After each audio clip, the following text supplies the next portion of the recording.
Assalamualaikum warahmatullahi wabarakatuh. Halo teman-teman, perkenalkan nama saya Nabela dan pada kesempatan kali ini saya akan membahas tentang administrasi organisasi pendidikan. Oke, pertama-tama mari kita pahami dulu apa itu organisasi pendidikan. Nah, organisasi pendidikan itu bisa berbentuk lembaga formal maupun lembaga non-formal. Nah, lembaga formal adalah lembaga pendidikan yang resmi, berjenjang, dan diatur oleh pemerintah. Contohnya seperti sekolah dasar, SMP, SMA, hingga perguruan tinggi. Nah, sedangkan lembaga non-formal adalah pendidikan di luar jalur sekolah yang lebih fleksibel.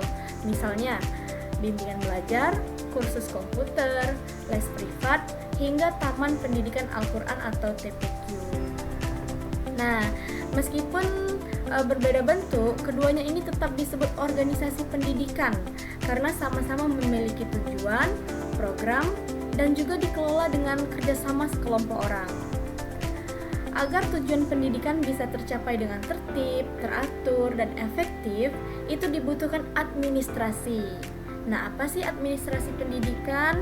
Jadi, administrasi organisasi pendidikan berarti usaha untuk mengatur jalannya lembaga pendidikan, baik formal maupun non-formal. Dengan administrasi ini, kegiatan belajar mengajar jadi lebih rapi, terarah, dan sesuai tujuan. Oke, selanjutnya mari kita bahas fungsi-fungsi administrasi organisasi pendidikan.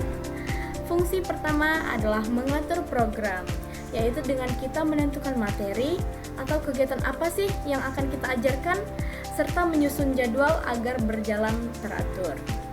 Yang kedua adalah mengelola peserta didik dengan mencatat data siswa, membuat daftar hadir, hingga laporan perkembangan belajar. Selanjutnya itu fungsi ketiga adalah mengelola keuangan.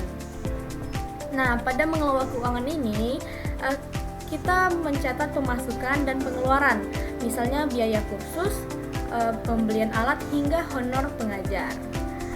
Selanjutnya adalah mengatur tenaga pendidik, yaitu kita membagi tugas, menjaga komunikasi, dan juga memastikan pengajar bekerja sesuai dengan rencana. Dan yang terakhir adalah melakukan evaluasi. Jadi pada evaluasi ini kita menilai apakah program itu sudah sesuai kebutuhan siswa dan memperbaiki kekurangan ke depannya. Nah, contoh penerapan nyata yang bisa kita lihat misalnya di organisasi mahasiswa. Kayak kemarin kan kita HMPS Pendidikan Kimia melakukan seminar. Jadi kita sebagai HMPS, anggota HMPS itu membuat jadwal kegiatan, mencatat peserta, mengatur keuangan acara, membagi tugas panitia, dan melakukan evaluasi setelah kegiatan selesai.